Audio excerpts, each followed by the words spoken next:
In 1943, it was one of our strategic aims to draw as many German forces as possible away from the Russian front and French coastal areas and to contain them on the Italian peninsula while liberating as much of Italy as might be possible with the means at our disposal. As the bulk of our supplies was directed to England for the forthcoming invasion, operations in Italy had to be conducted on an extremely limited scale. Thus it came about that during the winter months, the number of Allied divisions in Italy was greatly reduced. Yet so determined was their effort that they succeeded in holding in Italy a very large number of German divisions during the pre-invasion period. San Pietro in the 5th Army sector was the key to the Liri Valley. We knew it, and the enemy knew it. We had to take it, even though the immediate cost would be high. We took it, and the cost in relation to the later advance was not excessive. By its very nature, this success worked bitter hardships upon each individual soldier, calling for the full measure of his courage and devotion. The response of our 5th Army troops provides an inspiring page in our military history. To these individuals, living and dead, and to those who now continue in their tradition, this picture is dedicated.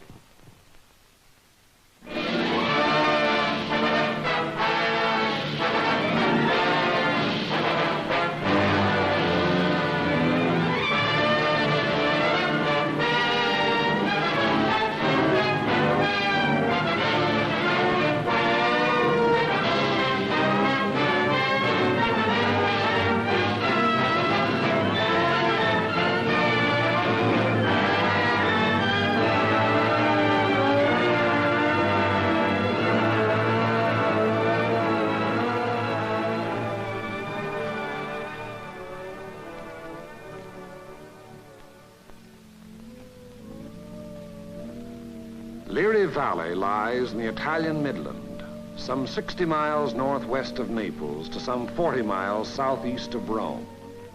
A wide, flat corridor enclosed between 4 walls of mountains. In winter, the highest peaks of the Liri Range ascend into the snows, but the valley floor with its olive groves and ancient vines, its crops of wheat and corn, is green the year around. That is, in normal times. Last year was a bad year for grapes and olives, and the fall planting was late. Many fields lay fallow. There are 2 ways from the south into the valley. One, a narrow pass. The other, a high, scenic road over the mountains. They converge before the site of the ancient village of San Pietro, which for 700 years has stood at the threshold of Liri Valley, welcoming the traveler. The stones of its walls were quarried out of the parent hill from whose slopes it rises. Population 1,412 at the last census. A farming community. Patron saint, Peter. Point of interest, St. Peter's, 1438. Note, interesting treatment of chancel.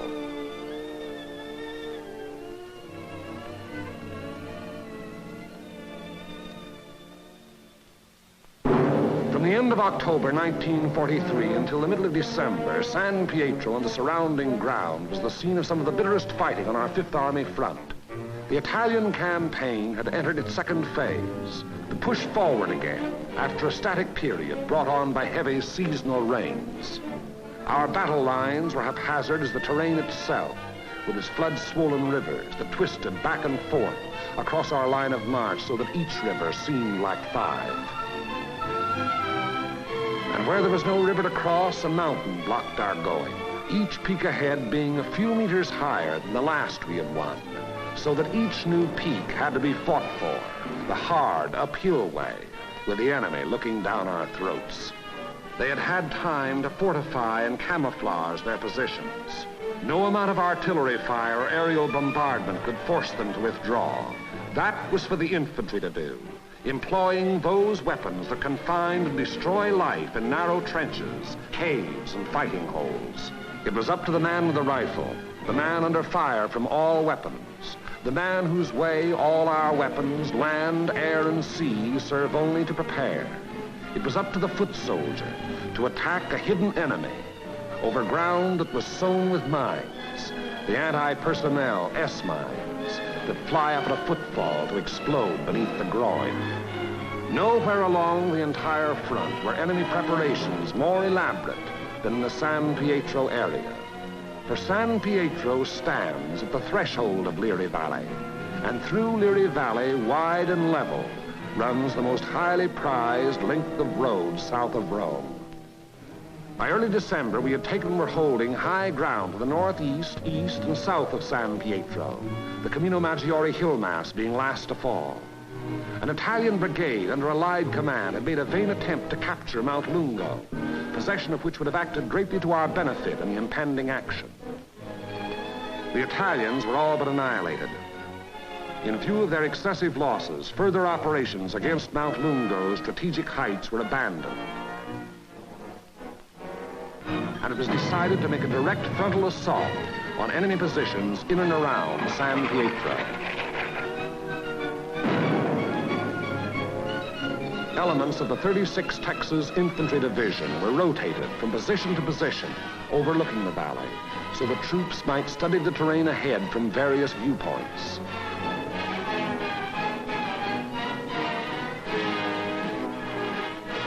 Patrol activity was continuous.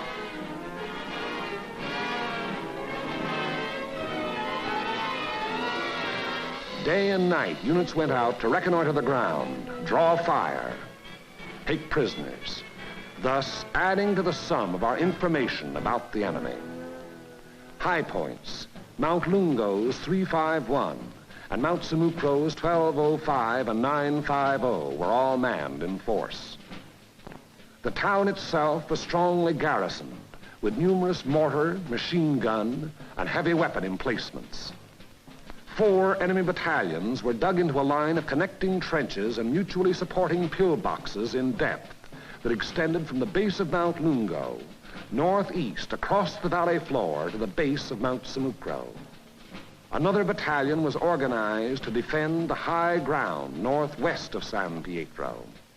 Areas before these positions were heavily mined and held a confusion of barbed wire and booby traps. On the afternoon before, D-Day and H-Hour were communicated to battalion commanders.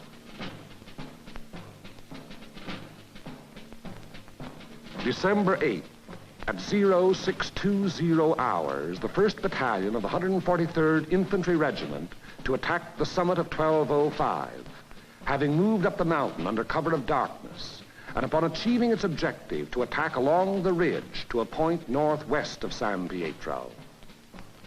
The 3rd Ranger Battalion likewise to attack 950, another feature of the Mount Simucro hill mass. The 2nd Battalion of the 143rd to attack over the terraced olive orchards northeast of San Pietro. The 3rd Battalion acting in support to follow the 2nd at 400 yards. Of the original force to establish the beachhead at Salerno, the 143rd had since spent all but a fortnight in action under extremely bitter weather conditions. At Salerno, at the Volturno crossing, it had taken mortal punishment. The task ahead promised no less bloodshed, yet it was undertaken in good spirits and high confidence. The 1st Battalion began the long, rugged climb up Mount Simucro.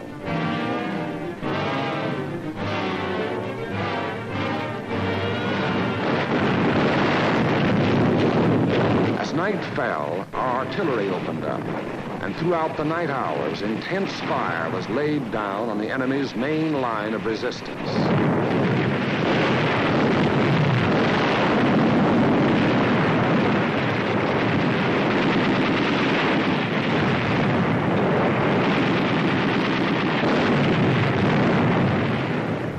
It had rained most of the night, and it was raining at each hour when the 2nd and 3rd battalions crossed the line of departure.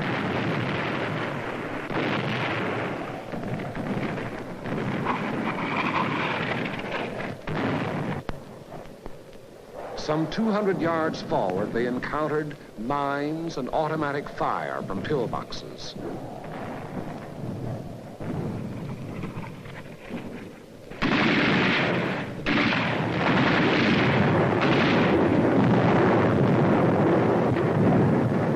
Mortar and artillery were deadly accurate by reason of excellent enemy observation from Mount Lungo, overlooking our advance, which continued another 200 to 400 yards.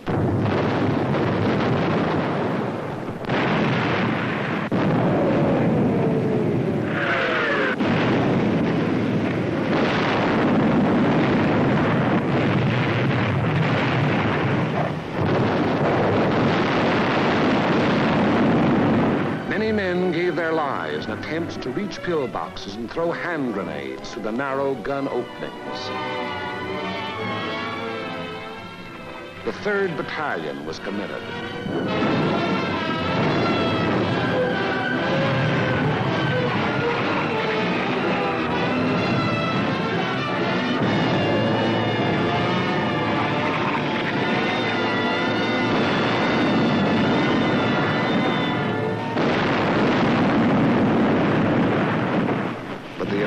Never got more than 600 yards past the line of departure. Our initial assault on San Pietro had been repulsed with heavy casualties.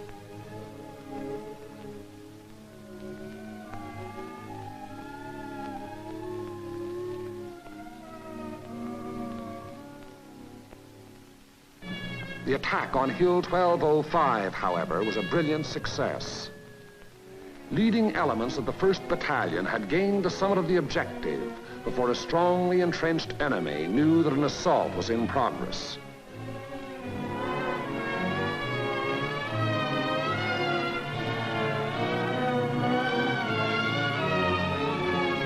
To the right of 1205, the 3rd Ranger Battalion had also captured its objective, but only after successive attacks and costly casualties.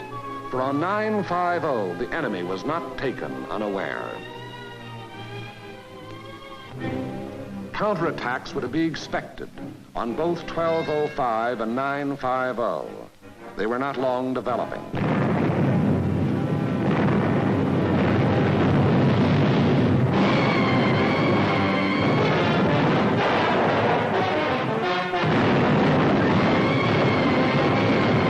The first was launched during the early daylight hours, and even as it was beaten off, another took form.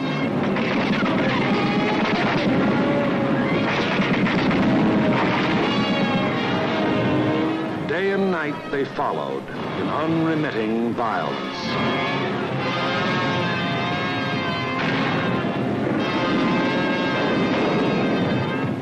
The toll of enemy dead mounted with each new attempt.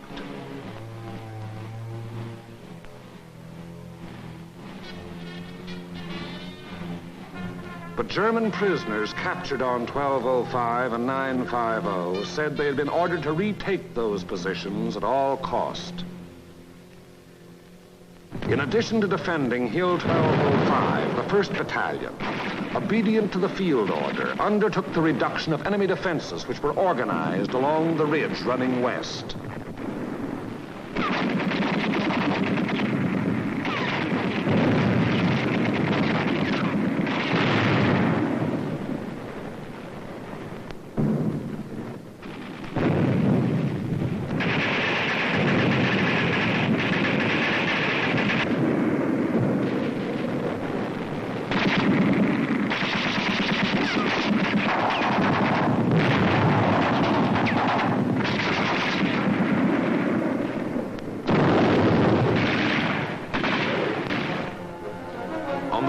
December, the 1st Battalion was reinforced by the 504th Parachute Battalion, which took over and maintained the defenses of 1205 and 950. thereby enabling the 1st Battalion to throw its entire remaining strength into the assault along the ridge. But the 1st strength had dwindled and shrunk in the 5 days past, and there was now a question as to whether its existing numbers were sufficient to prevail. Reports during the night of the 14th of December stated that the enemy was offering bitter resistance and that the issue was in grave doubt. Meanwhile, on the olive terraces below, the 2nd and 3rd Battalions had twice again attempted to reach their objective. Both times they had come up against a wall of automatic weapon, mortar, and artillery fire.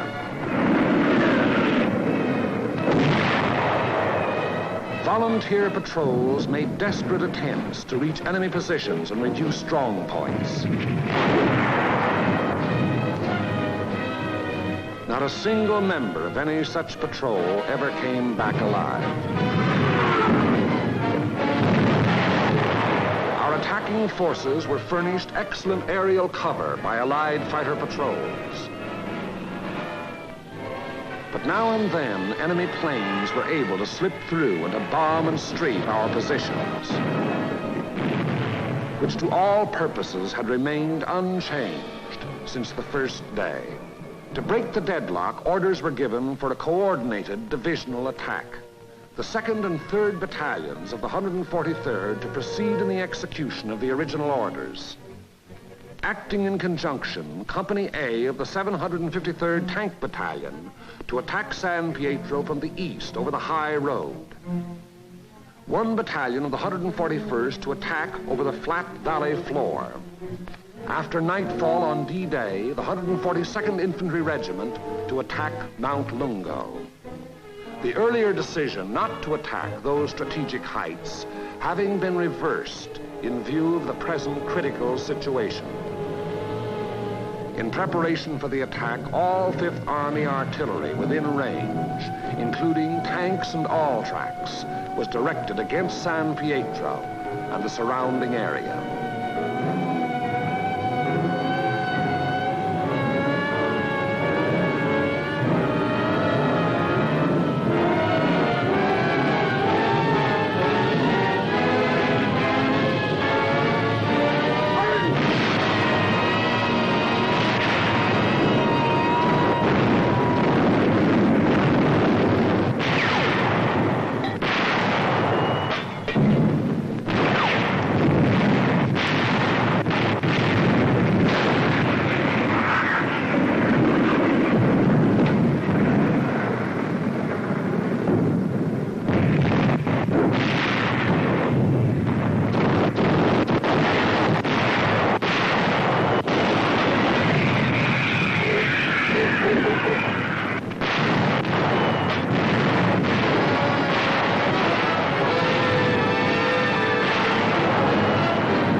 H hour, 1200 hours. D-Day, the 15th of December. The 141st Infantry advanced some 400 yards from its line of departure, to be borne down and held powerless under the weight of enemy fire. The 2nd and 3rd Battalions of the 143rd advanced some 100 yards beyond their former positions to a point almost directly before forward enemy defenses.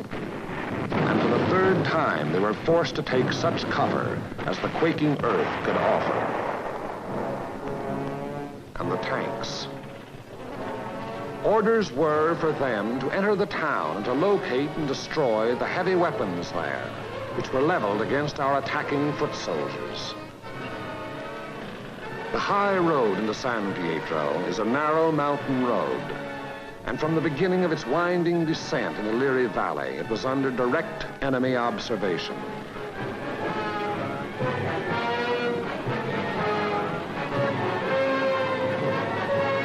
"16 tanks started down that road. 3 reached the outskirts of the town.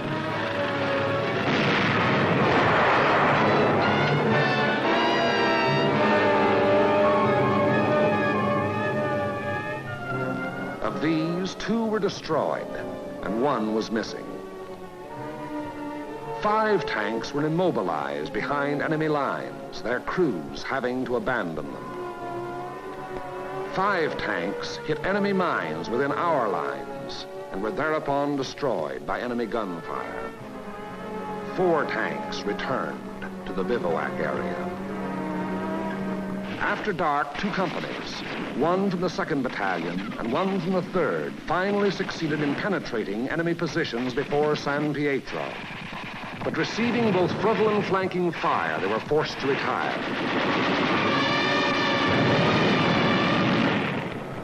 Company E having been reduced in strength to a handful of riflemen, and Company L faring little better.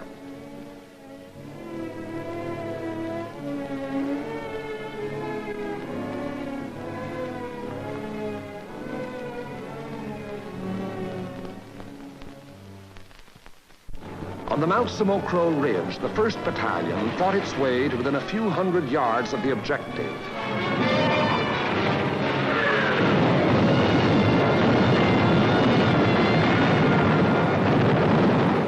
But it had paid for ground gained at the rate of a man a yard, and it did not have strength to carry the fight any further forward.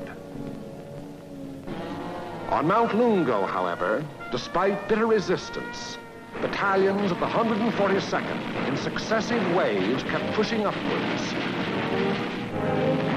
until, in the early daylight hours of the 16th of December, its foot soldiers had gained the summit and were wiping up what remained of a stubborn enemy. And that height proved to be a key position in the enemy plan of defense, for even as Mount Lungo fell, the enemy throughout the San Pietro area made preparations to withdraw. Almost invariably, the enemy will counterattack to cover a withdrawal. The first violent thrust was delivered within a few hours.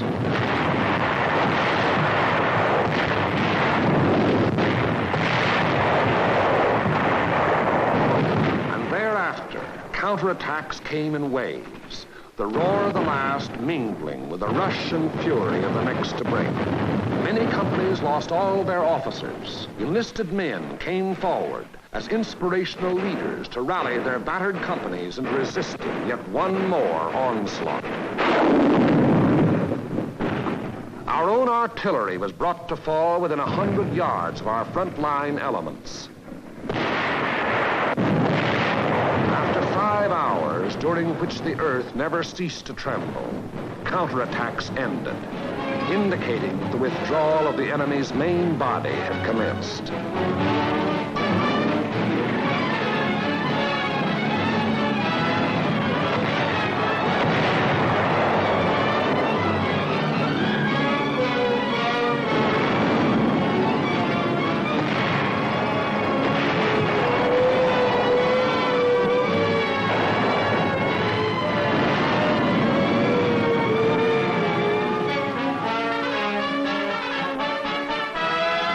In an effort to maintain contact with the enemy, our patrols immediately pushed ahead.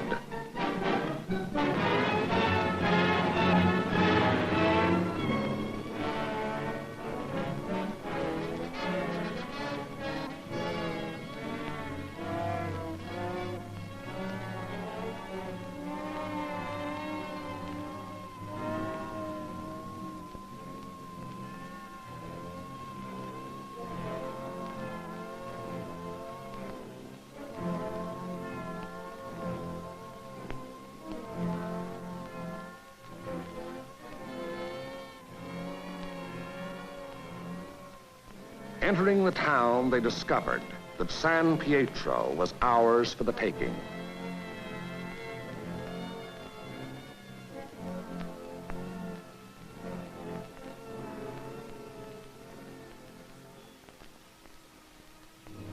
The 2nd and 3rd battalions, less than a rifle company in strength, weary to death who were alive, stumbled forward past San Pietro to consolidate gains and re-establish contact with the enemy, now taking up new positions some 5 kilometers beyond.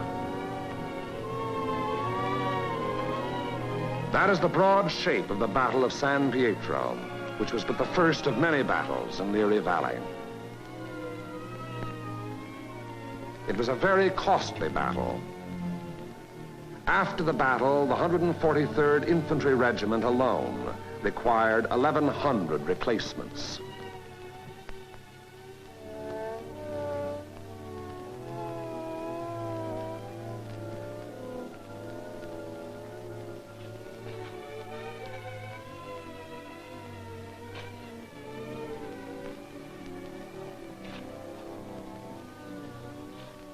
The lives lost were precious lives to their country, to their loved ones, and to the men themselves.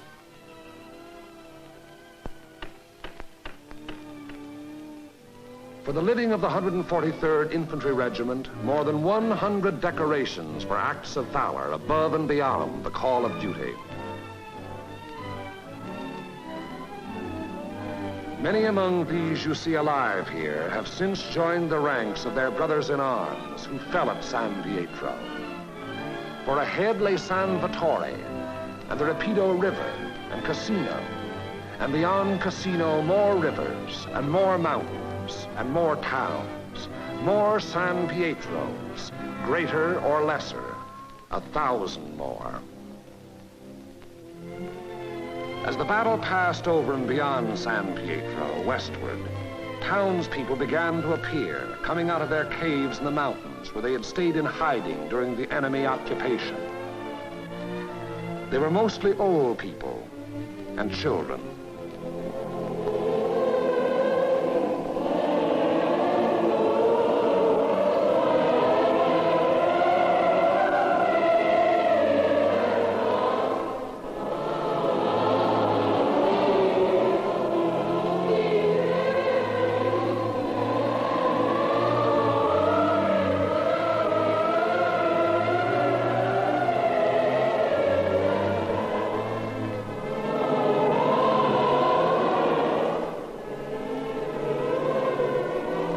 People were warned against enemy mines and booby traps, which were in the process of being cleared.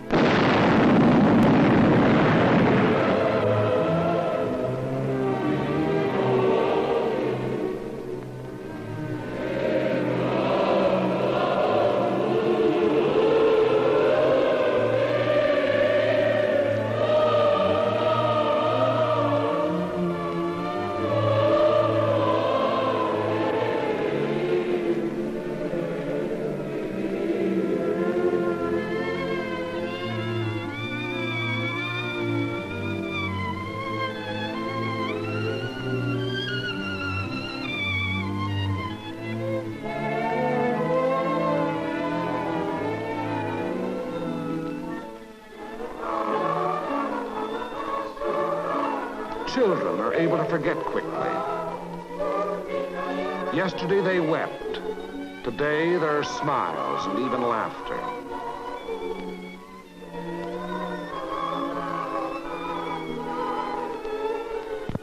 Tomorrow it will be as though the bad things had never happened.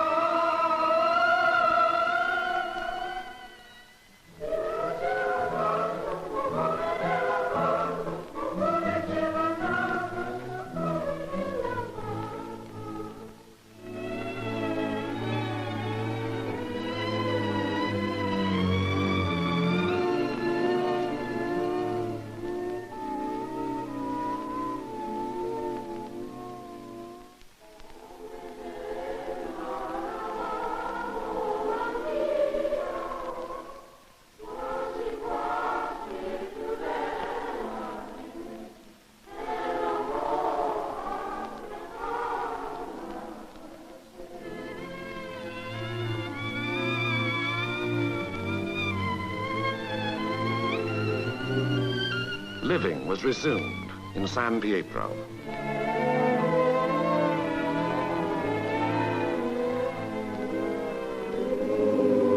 Our prime military aim being to engage and defeat the enemy, the capture of the town itself and the liberation of its people is of an incidental nature.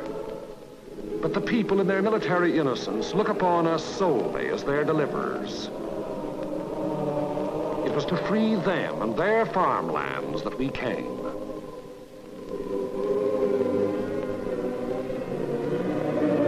Behind our lines, southwest to the sea, the fields are green with growing crops planted after our coming by other people of other towns who believed likewise.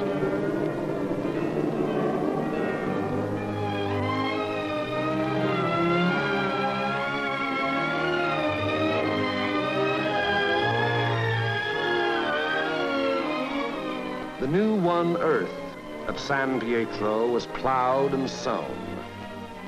It should yield a good harvest this year.